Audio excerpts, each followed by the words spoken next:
Bom, pessoal, então dando continuidade aqui ao nosso bate-papo aqui sobre nematóides, né, professora? Voltamos para falar do problema. Vamos lá, então. Continuar falando aqui do manejo e trazer mais informações para vocês. É isso aí. Partindo para um outro ponto aqui da nossa conversa. A gente sabe que os nematóides eles tiveram uma ascensão nos últimos anos. Coisa aí de 8, 10 anos atrás, pouco se falava sobre nematóide. Não é verdade? Verdade, com certeza. O que você acha que explica isso? Bom, se a gente for fazer assim um retrospecto, né? 15 anos atrás nós não falávamos de pratilencos em soja. Sim. Né? 7, 8 anos atrás, uns 6, 7 anos atrás, eu e uma colega conversamos a respeito do helicotilencos, que ele começou a aumentar em frequência, aumentar em número. Nós até escrevemos uma reportagem, aí alguns colegas falaram que nós éramos alarmistas demais e tudo mais, né? Já vendo a possibilidade do helicotilencos causar problema, e hoje a gente está vendo várias áreas com problemas de helicotilencos. E eu me lembro que um pouco antes da pandemia eu estava numa reunião com um colega, né?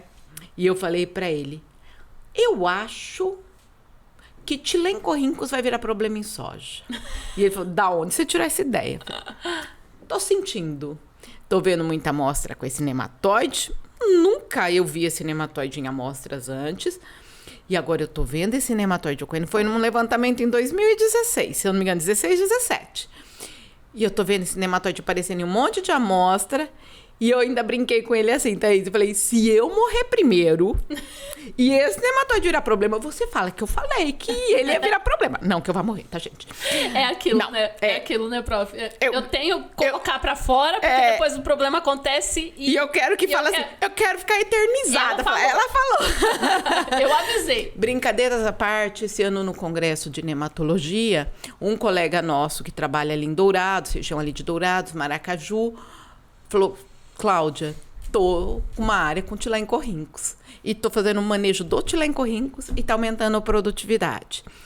Agora, o que tá levando essa mudança deste cenário? Pratilencos não era problema, virou problema.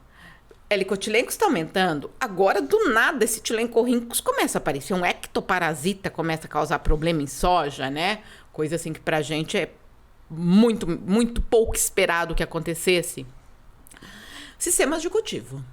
A única coisa que explica é que a gente está fazendo o cultivo cada vez mais intensivo. A gente encurta o ciclo da soja para poder fazer milho, para poder fazer uma série de culturas. Dá tempo de fazer 2, 3 ciclos numa mesma área. Quem tem pivô, né? Quem tem pivô ainda mais. Então, hoje é colhendo e semeando. Colhendo e semeando. Na frente colhendo e a outra vindo semeando. E isso é o Brasil todo fazendo isso. Mesmo quando a gente não tem... a gente tem uma janela, vamos supor, colhemos soja, vamos fazer trigo aqui no sul. A gente vai ficar com uma janela ali de algumas semanas, né? O que hoje tá raro, mas às vezes acontece. O que nós temos? Tiguera. Você chega na área, ela tá coberta de tiguera de soja. Isso é fato.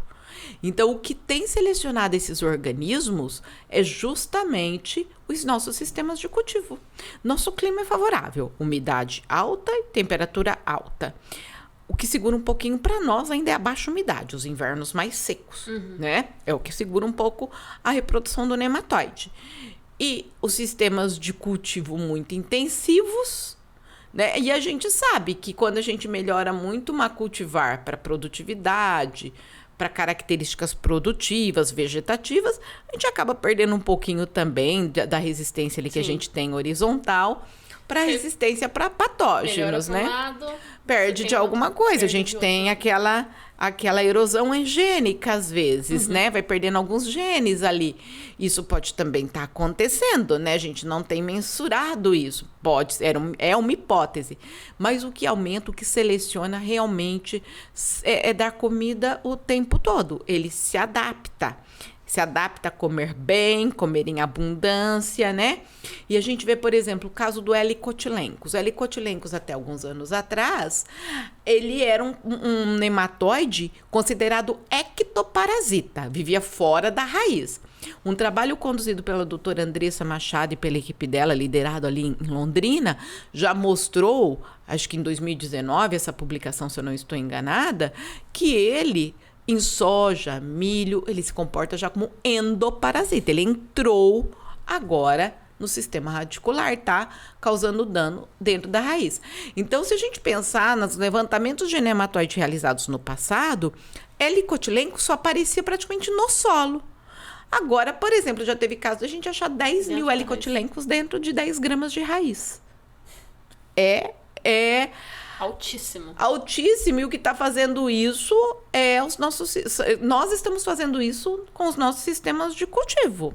É a realidade. Vamos mudar? Não. Vamos retroceder nossos sistemas de cultivo? Não. Vamos evoluir no nosso manejo. Exatamente. Né? Porque não tem como nós retrocedermos. Não tem como a gente voltar às sojas de ciclo longos que nós tínhamos no passado, né? Melhorar o nosso manejo de nematóide. Sem dúvida. É a resposta. A gente não pode voltar atrás. Não, nós temos que daqui nós temos só que lidar com eles, né? Exato, até porque o mundo, né, exige cada vez mais alimento. Então não tem como a gente retroceder em produtividade. A gente é um celeiro, né? E nós somos o celeiro do mundo, exatamente. E aí, professora, já que você tocou nesse assunto, né, a pergunta que não quer calar. Como que a gente faz um bom manejo de fitonematóide em área problemática? Temos lá uma área problemática. Não sei se você gostaria de comentar isso em relação a nematóides específicos, enfim, né? Mas a gente tem uma área problema com nematóide. Qual que é o melhor manejo que eu posso fazer? Bom, falar de nematóide específico às vezes é difícil porque raramente nós vamos ter uma área com um só. Exato, Thaís. Geralmente nós temos populações mistas. Não adianta, nós temos que aprender a manejar nematóides em populações mistas. Não é controlar, é manejar.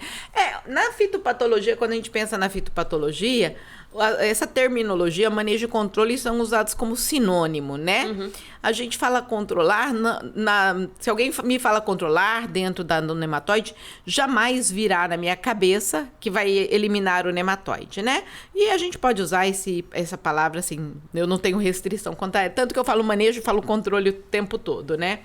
Mas, Thaís, o controle de nematóide, o manejo de nematóide, ele é baseado, eu sempre falo, em 4 pilares. Químico, genético, biológico e cultural. Dentro do genético, nós temos um desafio muito grande. Genes. Cadê os genes? Por exemplo, nematóide migrador, como é o caso do Pratylencos, do Helicotilencos, não tem gene de resistência. Porque o mecanismo de ação dos genes de resistência geralmente está por reação de hipersensibilidade no sítio de alimentação do nematóide. O que isso quer dizer? A planta reconhece que tem alguém se alimentando ali nela e mata a célula onde ele está se alimentando. O nematóide é um parasita obrigatório, sem comida ele morre. Só que isso só funciona para os nematóides que são sedentários. O que é isso? Os nematóides que na fase adulta, a fêmea fica gordinha e não consegue mais movimentar, porque o nematóide ele movimenta de forma vermiforme. Como o meloidógene, por exemplo. Meloidógene, heteródera e rotilênculo são nematóides sedentários. Uhum. Pratylencos e helicotilencos são nematóides migradores. Come, matou aquela célula, migra, parte para outra. Se alimenta de outra, matou, movimenta-se, se alimenta de outra. Então, se a planta fosse matar essas células, teria que matar a raiz dela toda, porque ela não sabe para onde o nematóide vai. Então, não existe. Pode ser que futuramente, por alguma tecnologia de edição gênica, alguma coisa assim, de anticorpos monoclonais, alguma coisa assim, nós possamos vir a ter, talvez. Não acredito que isso vai ser num futuro breve, não, tá? Quando a gente fala de meloidógene e heteródera, nós podemos ter os genes de resistência. Para a heteródera, são genes muito bacanas, muito potentes, né? Apesar da base genética, a base de doadores de genes ser estreita, nós temos genes muito bons. Só que qual é o desafio? Nós temos muitas raças dentro de heteródera, né? E responde diferente. Responde diferente. Conforme a cultivar, ela é resistente a uma raça ou a outra. E hoje a gente tem uma limitação muito grande de cultivar com resistência para raça 2 e 4, por exemplo. O que aconteceu? Raça 3, raça 10, raça 1, que eram raças com uma população elevada de nematóide, reduziu essas raças nas áreas e está aumentando a raça 2 e a raça 4 todos os anos, porque não tem cultivar resistente para elas. Ou a resistência ela não é tão eficiente, melhor dizendo. E aí o problema não é resolvido. Exato. E aí nós temos mais um agravante. As populações, elas diferem entre si quanto à agressividade. Às vezes, uma cultivar, pensando em meloidógene, por exemplo, uma cultivar é moderadamente resistente a uma população, mas às vezes uma outra população ela está muito alta ou ela é muito agressiva e aquela cultivar não consegue segurar aquele ataque. Mesma coisa vale para o baixo fator de reprodução de pratilencos.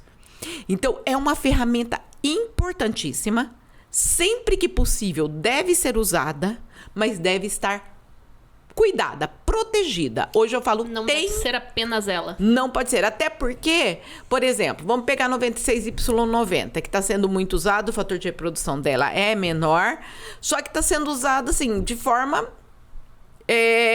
na nossa região inadvertida.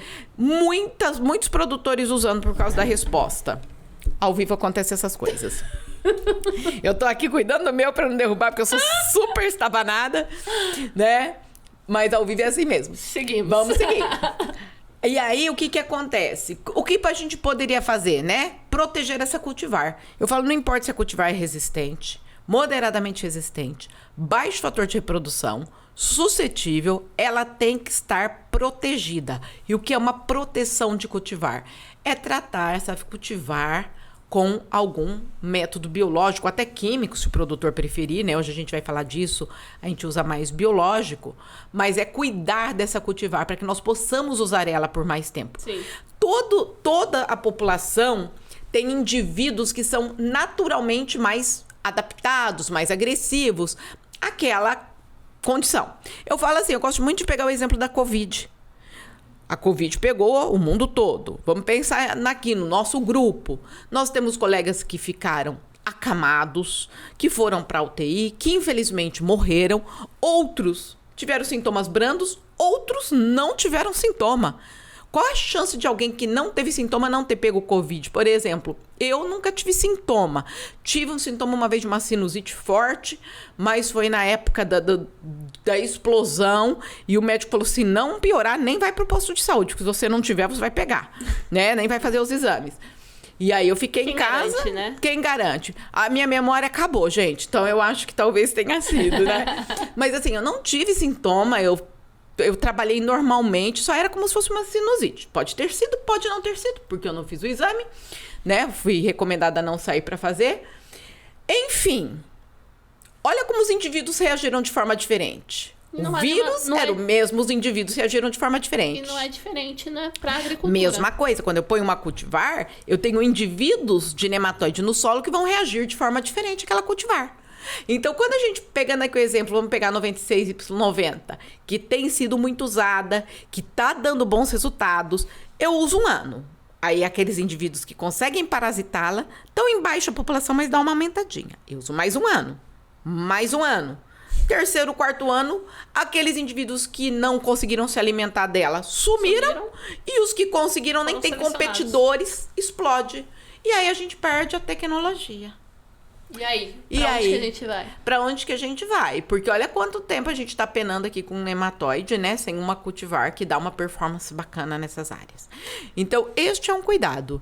E aí a gente vai, por exemplo, químico. Quando eu entro no químico, nós temos poucas moléculas hoje disponíveis no mercado, né? Então, a gente tem aí alguns carbamatos, nós temos a abamectina, que já é conhecida de muitos, nós temos hoje a molécula fluopiran, que é uma molécula nova que vai em suco, né? Que é uma molécula para suco de semeadura.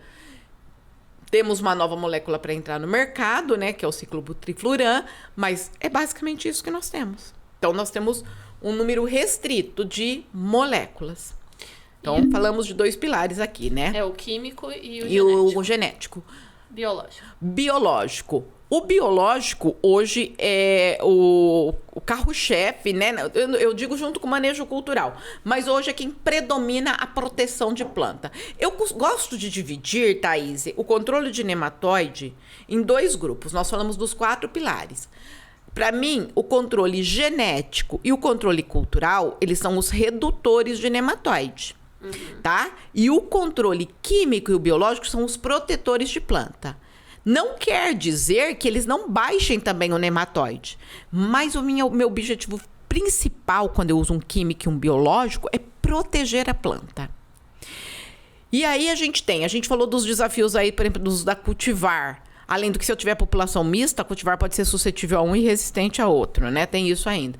Então, hoje o biológico ele é o nosso principal método de manejo por proteção, né?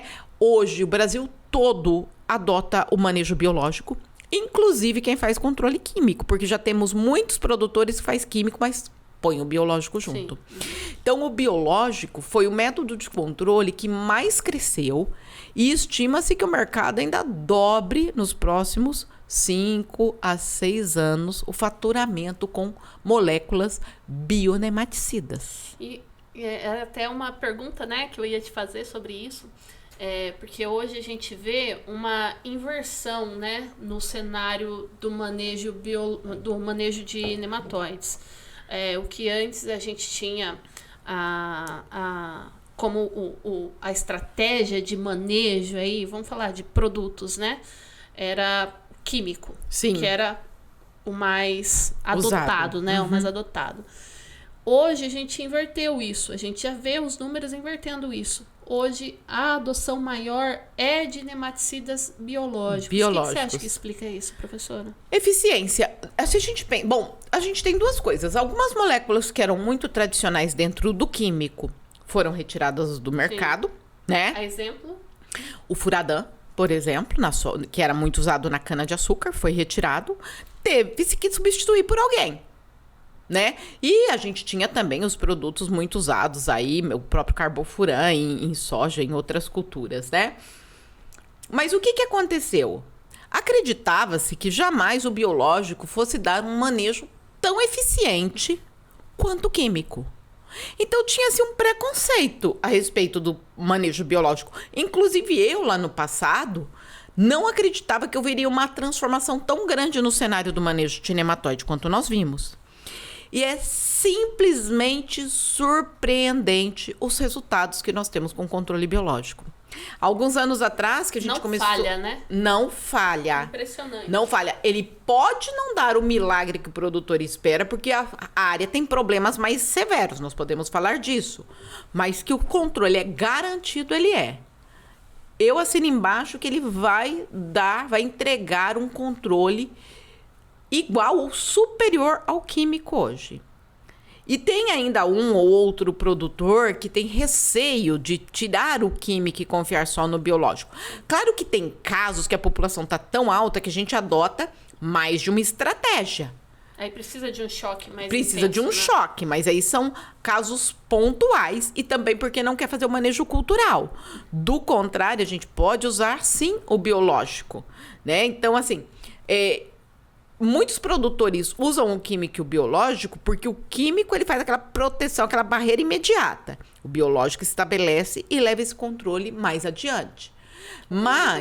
O residual. Mas em áreas que se faz manejo cultural, que tem uma palhada, mesmo áreas que a gente vai usar o manejo biológico sozinho, se a população não for extremamente alta, né, a gente vai conseguir fazer o bom manejo com o biológico. O biológico hoje, ele consegue se estabelecer muito fácil no solo. A gente tem controle aí, hoje quando eu comecei a estudar o biológico, né, os comerciais, a gente falava de controle de 45%, 50% do nematóide, 40%.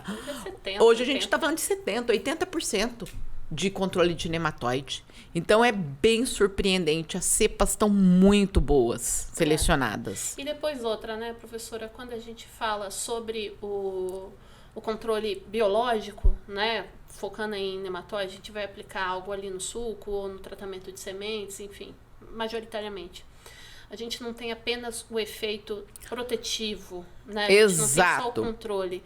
A maioria desses micro-organismos, aí vamos falar de bacilos, por exemplo, né? Todos eles têm alguma efeito na fisiologia. Promoção de crescimento de planta. Se a gente pegar, por exemplo, bacilos como exemplo. Estresse também. Exato.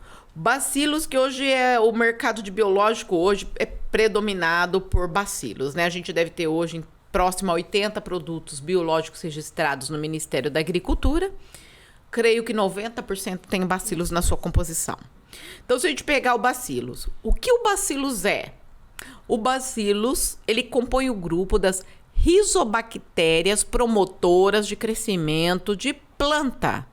Não é o bacilos do nematóide, não é o bacilos arabatae, não é o bacilos para controlar bactéria, para controlar fungo de solo. É bacilos. Bacilos, pseudomonas do grupo fluorescente, são rizobactérias promotoras de crescimento de planta, ponto. Então, caracteristicamente, esses organismos associam-se com a raiz e melhoram o desenvolvimento vegetativo pela produção de fito-hormônios. E podem induzir os sistemas de defesa natural da planta, auxiliá-la também a se defender. Então, isso é uma característica dos bacilos. É um multimecanismo, né? É um multimecanismo. Claro que nós vamos ter cepas que são mais potentes, cepas menos potentes em fazer isso. Mas eu vou estranhar um bacilos que não seja promotor de crescimento de planta.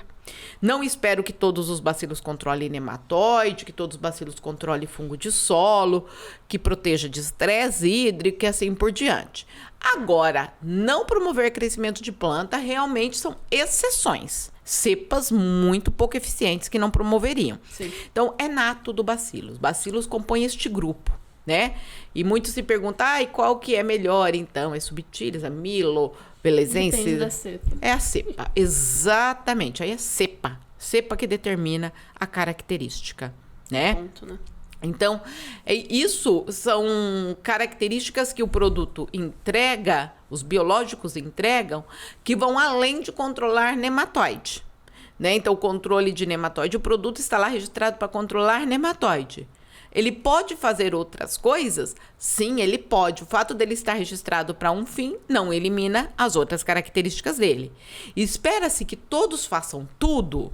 Não. Não, também. Exatamente. Exatamente isso. Então, a gente tem cepas que dão super promoção de crescimento, cepas que controlam bem o nematóide e mantêm a planta com tamanho praticamente estável. Mas é raro. Eu falo assim, muitas vezes a gente não consegue ver um super desenvolvimento. Mas assim, eu sempre brinco, quando você está no campo, você tem que se atentar a detalhes. Por exemplo, retenção de cotilédones, né? A planta tratada com bacilos tende a reter melhor seus cotilédones no momento do estabelecimento do estande. Maior enraizamento, então cortar o perfil ali do solo e olhar como está o sistema radicular da planta tratada versus não tratada. Nodulação, bacilos geralmente tem uma sintonia ali com os rizóbios, bradirrizóbio que melhora essa nodulação. A gente tem notado bem isso. Não, é bem legal mesmo, os resultados são muito interessantes. Aí nós temos, por exemplo, quando você chega lá no período de reprodutivo, que a soja começa a abortar as folhas do bacheiro para transportar os nutrientes para enchimento de grãos, né, florescimento e grãos. Aí a gente observa que onde está tratado com bacilos, ela tem uma persistência, uma preservação melhor dessas folhas, demora mais para abortar. E se a gente for pensar, o terço inferior ali da planta é quem nutre a raiz. Então, quanto mais tempo a gente retém essas folhas, mais tempo a raiz está sendo nutrida e, consequentemente, os nódulos estão sendo nutridos. Então, muitas vezes, a gente não vai ver, né, no campo, Thaís, um desafio que a gente tem com os agrônomos que trabalham nas empresas, como consultores, como extensionistas, né?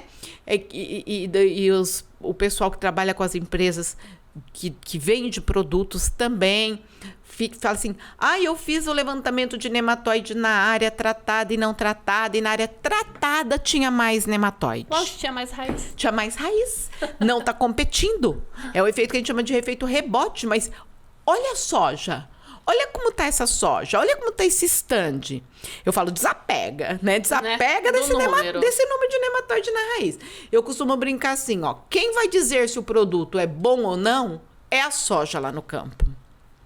Nas condições controladas, nas condições experimentais. Aí sim. Aí nós, como pesquisadores, né, os grupos de pesquisadores, avaliam esses produtos em empresas públicas ou privadas e falam, olha, ele controla ou ele não controla nematóide. Ele controla 60, 70, 80. Sim. E outra coisa, Thaís, que eu também falo, nunca se apegar a um ano de experimento, né? A gente trabalha, tem empresa que a gente tem trabalhado em parceria com eles há 4, 5, 6, 10 anos testando o produto, fazendo alguns ajustes, né? Vendo se não está perdendo eficiência. Então, aí a gente consegue ter uma média de quanto esse produto entrega em manejo de nematóide. O X é que hoje o biológico ganhou um mercado, não vai reverter, mesmo vindo novos nematicidas químicos. O produtor aprendeu a confiar no biológico e ver os benefícios que ele entrega além do controle de nematóide, que são esses que nós estamos falando. Então, na minha opinião, nós não vamos mais retroceder. Agora em diante é buscar cada vez cepas melhores ou misturas melhores para alcançar cada vez um controle mais eficiente, mais potente. E até também, né, professora, a gente vê, assim, o negócio, ele segue uma curva. Muitas vezes a gente está aqui nessa curva agora, aí a gente precisa trazer uma novidade, exato, sabe? Exato. Tem que ser contínuo o negócio. E é contínuo. O mercado, a agricultura, ela é dinâmica demais. Exato. Então, não tem... existe uma vida para alguma tecnologia, né? Agora, assim, ó, uma coisa que a gente... Tempo de vida. Exatamente. Agora, uma coisa que a gente tem que estar atento quando a gente fala de controle biológico é a espera de um milagre, eu brinco, né? O produtor pega lá, eu falo assim, nematóide, ele não é traiçoeiro. Nematóide não é um organismo que nunca você viu sinal dele ali na lavoura e do nada, de um ano para o outro, ele acaba com a lavoura. É gradual, né? Ele é gradual. Ele vem dando sinais, anos secos a gente vê mais, solo compactado a gente vê mais, anos chuvosos vê menos, o problema. Mas aí, às vezes, o produtor não quer aceitar que tem o problema. A gente tem uma ideia ainda errônea em algumas regiões de que vai desvalorizar nematóide é nativo. Né? Você, eu tenho vergonha de ter nematóide na minha árvore. Você tem que ter vergonha de perder para nematóide. Ter nematóide é natural. Todo mundo tem. Toda área vai ter. Toda área vai ter. Como eu brinco, só não tem nematóide quem não faz análise. Fez, já acha nematóide. Essa é a sua frase. Essa é a minha frase. Só não tem nematóide quem não fez análise. Então, eu falo assim, vergonha é perder para nematóide. Um bichinho desse daí. Isso é vergonha. Com um monte de técnica de manejo eficiente que nós temos hoje, perder para nematóide é vergonha. E aí, Thaís, deixa a área ficar degradada em estado de calamidade, como a gente vê muitas áreas. Aí que é um milagre. E aí que é um milagre. Aí acha que o biológico vai transformar aquela lavoura da noite pro dia. Aí não é manejo integrado. Aí é manejo cultural associado ao biológico. Porque eu falo assim, ó, Thaís... Vamos imaginar um ótimo biológico. 70% de controle é um ótimo biológico. O produto... Eu gosto muito de fazer essa continha, Thaís. Eu tenho 1.000 nematóides. O produto controla 70%. Sobraram 300 nematóides. Mesmo produto, mesma eficiência. Só que agora eu tenho 10.000 nematóides. Vão sobrar 3.000 agora. O produto não é eficiente. Claro que ele é. Ele entregou a mesma porcentagem de controle. Só que é mais nematóide, né? Só que seu caso é um caso mais grave. Então, esse que é o X. Né? Então, aí que entra o manejo associado ao manejo cultural.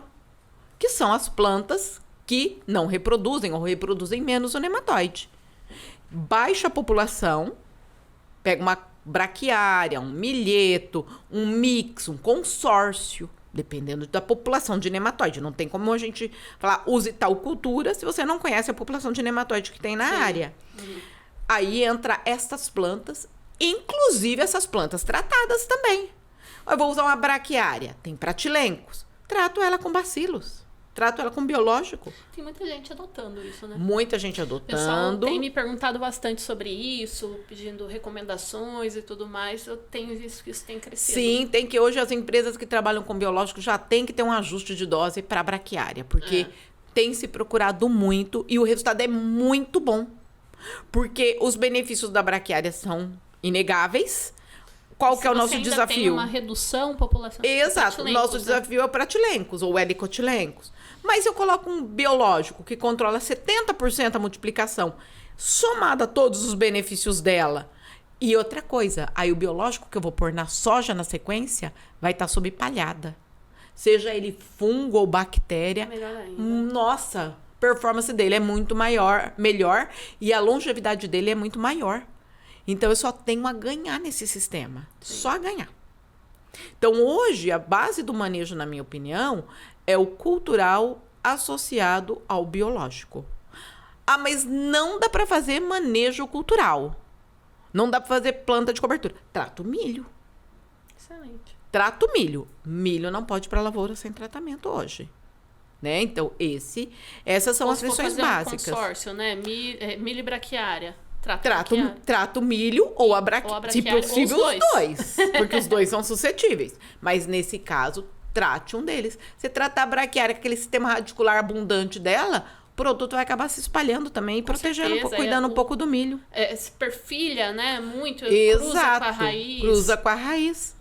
Né? Eu tive um aluno de mestrado que defendeu agora no final do ano, Márcio Favoreto, e ele trabalhou justamente com biológico no milho safrinha, no milho de segunda safra. Né? E o controle foi muito interessante do nematóide. Né? No campo é difícil a gente ver esses números, mas a gente viu em ganho de produtividade. Sim. Uhum. Né? Ele teve o capricho de colocar tudo no aquário, assim, né? Nos vidros, para a gente ver a quantidade de grãos produzidos nas áreas. Então, tinha lá o testemunha, o controle químico e o controle biológico. O ganho que tinha em produtividade. Quero ver essas fotos. Você sim, tem? Sim. Eu tenho que... Até eu tenho que colocá-la no meu book lá de fotos, porque ele mandou para mim, legal. Eu não tive ainda tempo de organizá-las. Ficou muito legal, um aluno muito cuidadoso, né? Um pós-graduando muito cuidadoso e fez um trabalho muito bonito. Trabalhou com solo arenoso, solo argiloso e as respostas foram muito interessantes. Que legal. Então, assim, o controle biológico, ele não vai perder mercado, mesmo entrando bons nematicidas químicos. Muito mais, né? Digamos assim, muito mais agora, né, professora? Porque a gente vê um movimento muito grande em direção a uma agricultura mais conservativa, né? Exato. Até porque o mercado externo está exigindo que a gente tenha. Então, o biológico, ele entra super nisso daí. Né? E quando a gente pensa em patógenos de solo como um todo, o biológico tem sido o carro-chefe, não só de nematóide, fungos de solo também, né?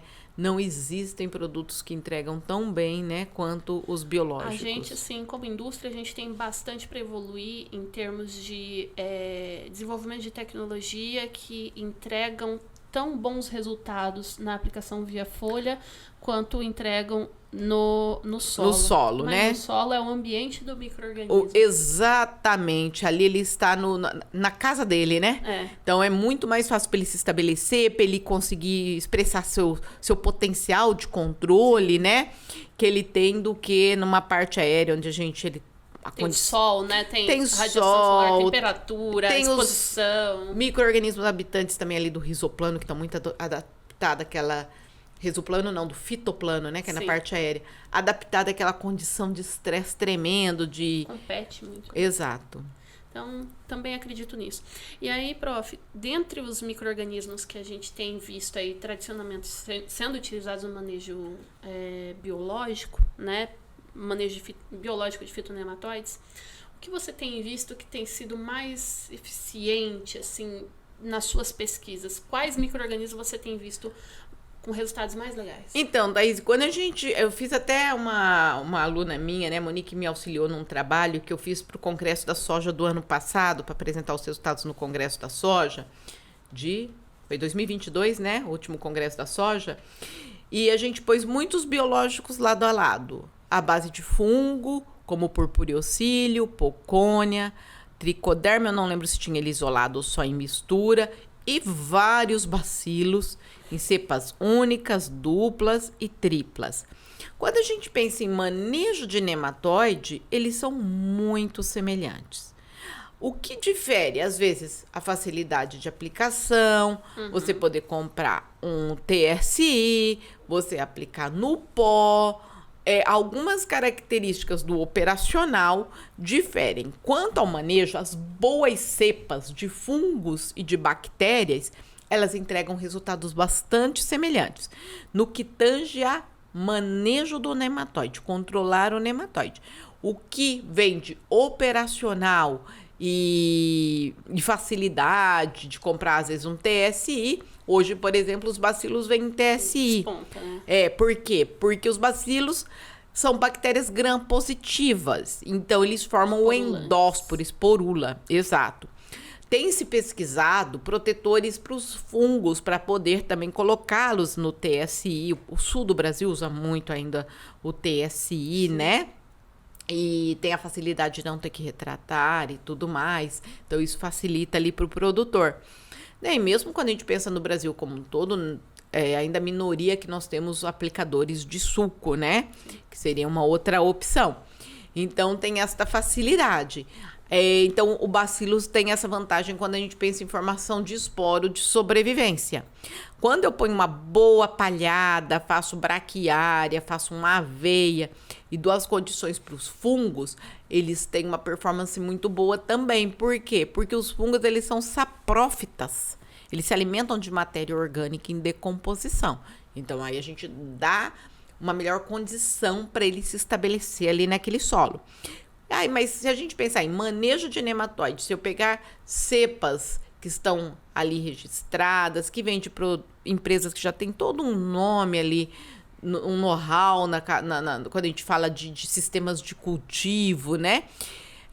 Porque eu falo isso, Thaís, porque a gente vê muita empresa que não tem, assim, experiência, né, na produção, nunca produziu nada, nem químico, nem biológico, simplesmente entrou na onda do nematóide. Tá entendendo? Entrou na onda do nematóide e às vezes você não testa de forma incorreta, só eles testam e os pesquisadores não validam, sim, né? E a gente tem empresa que nem registram para registrar, o produto já tem que ter qualidade, né? Já tem que entregar resultado. Tem que passar por um crivo. Tem que passar por um crivo. Então, a gente tem hoje, a gente sabe que os mercados aquecidos trazem várias empresas juntas, né? Mas é um processo que o mercado de biológicos, eu acredito, né, que ele está passando. Ele está numa ascensão muito grande. Mas exato, ele vai entrar num período de maturidade. Vai, exatamente, exato. E outra coisa, Thaís, que vem me preocupando muito é um monte de mistura de biológico. Como o biológico hoje é uma linha muito importante, né? Não só na parte de manejo de patógenos de solo, como também na parte de nutrição, né? Uhum. Se a gente falar aí de azospirillum, de bradyrhizobium, né? De uma série de nutrientes que os micro-organismos têm sido usados para reciclar, para disponibilizar, né? Uhum. Para solubilizar e assim por diante. Não sei nem se esses são os termos, porque agora não é minha praia, né?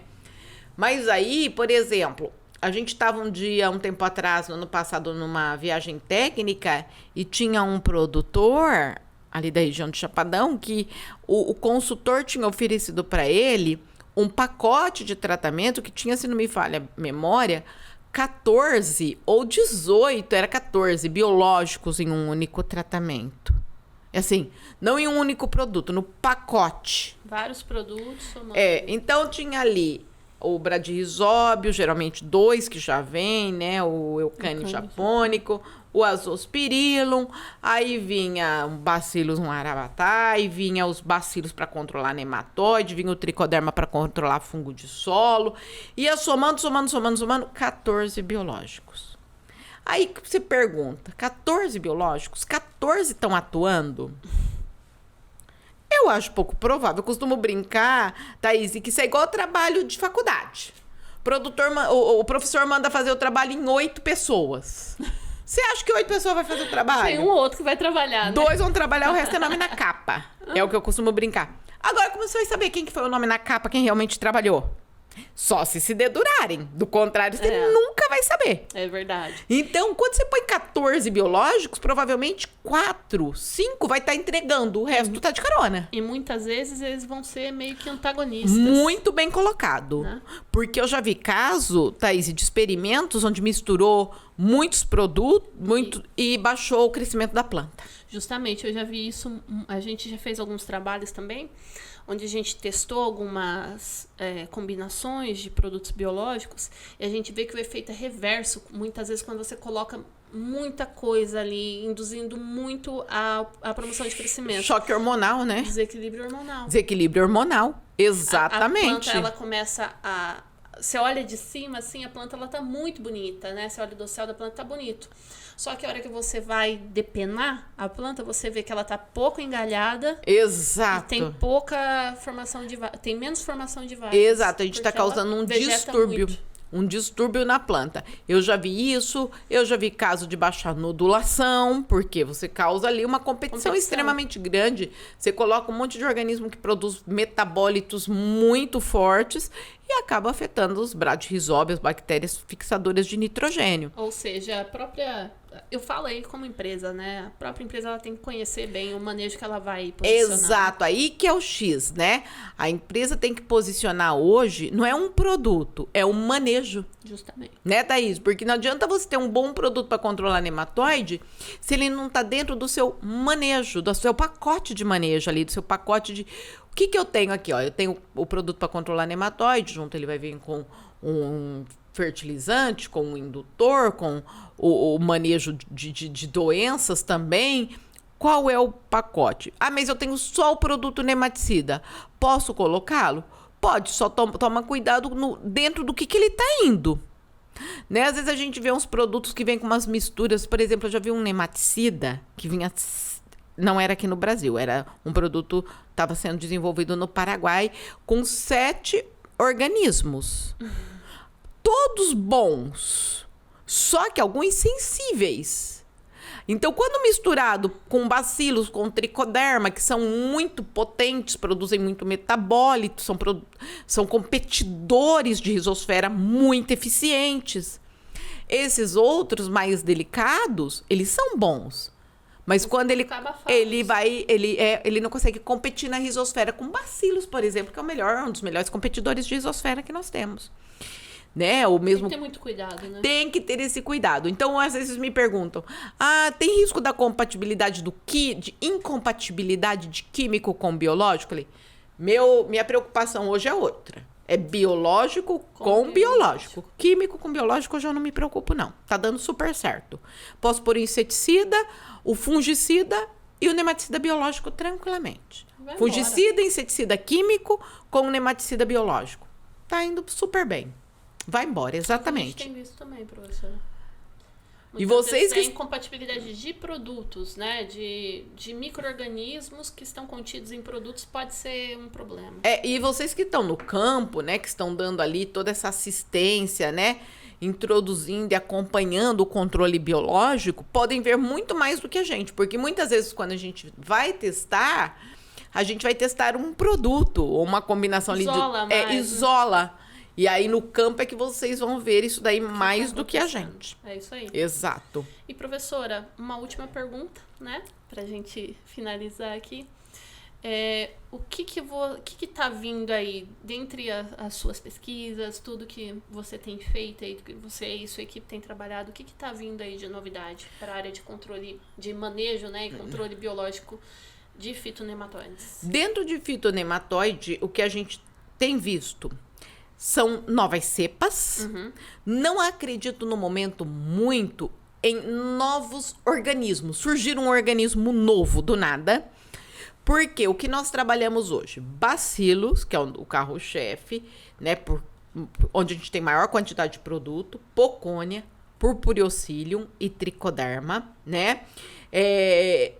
São organismos que têm boa competição de risosfera, entrega resultados interessantes, são endofíticos com a planta, então tem uma série de características.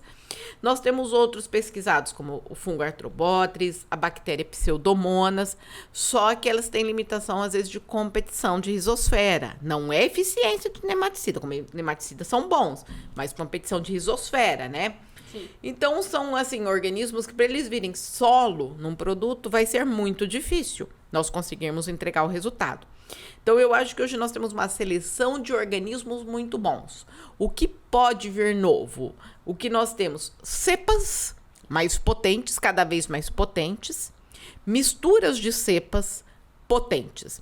Porque às vezes tem uma cepa que entrega muito bem o nematóide, coloca ela com uma outra que é muito boa promotora de crescimento de planta ou protetora contra estresse, e a gente tem um produto bem bacana que entrega resultados bastante interessantes.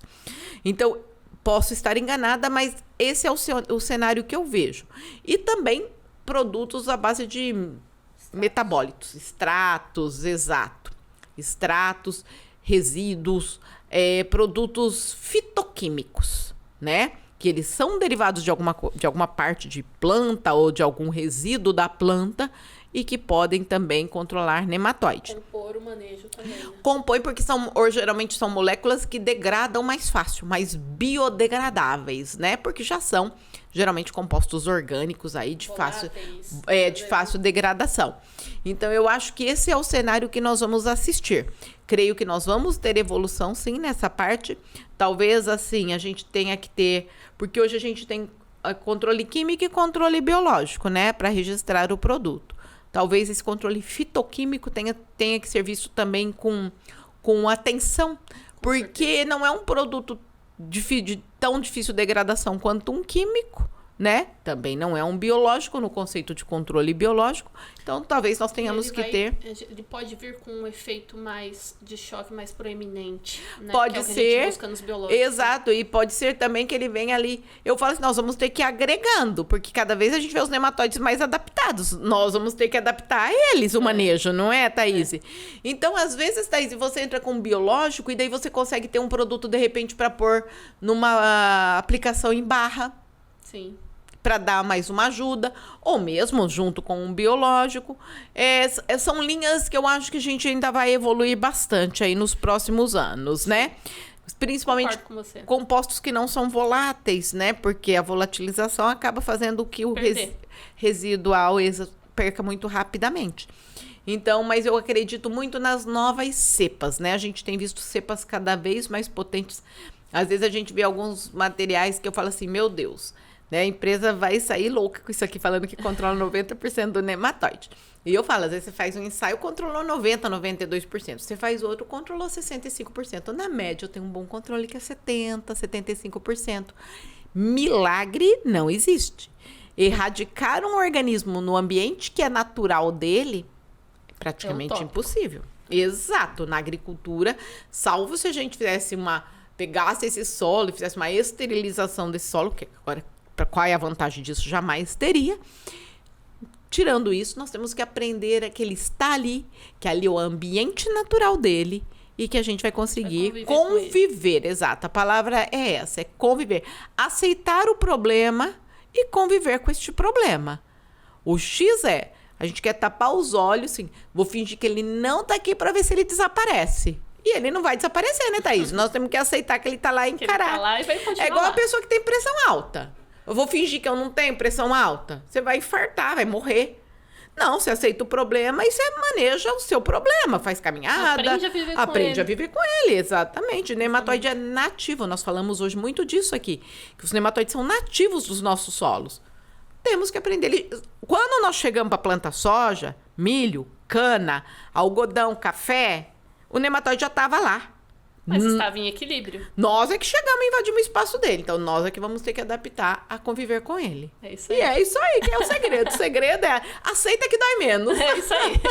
E, prof, já aí no momento final, eu queria que você deixasse uma mensagem aí. Qual que é a sua mensagem final aí, pensando no manejo mais sustentável da agricultura, né? Nessa agricultura mais regenerativa que a gente tem buscando. Qual que é a sua mensagem hoje, pensando aí no nematóide e agricultura regenerativa, né? A minha mensagem é, sempre que possível, faça uma rotaçãozinha, né? Não falo área total, não falo todos os anos, mas tirar o milho às vezes, colocar uma braquiária, um mix, um consórcio.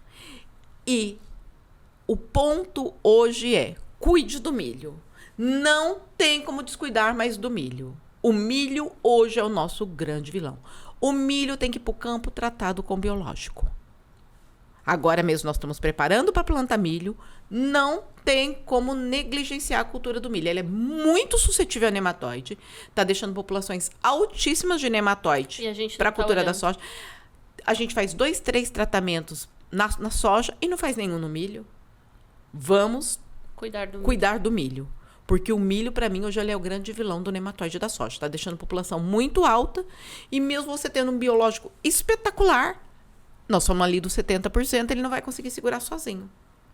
Então, quando eu ponho no milho, baixo 70% no milho, depois baixo 70% na soja e consigo viver com ele.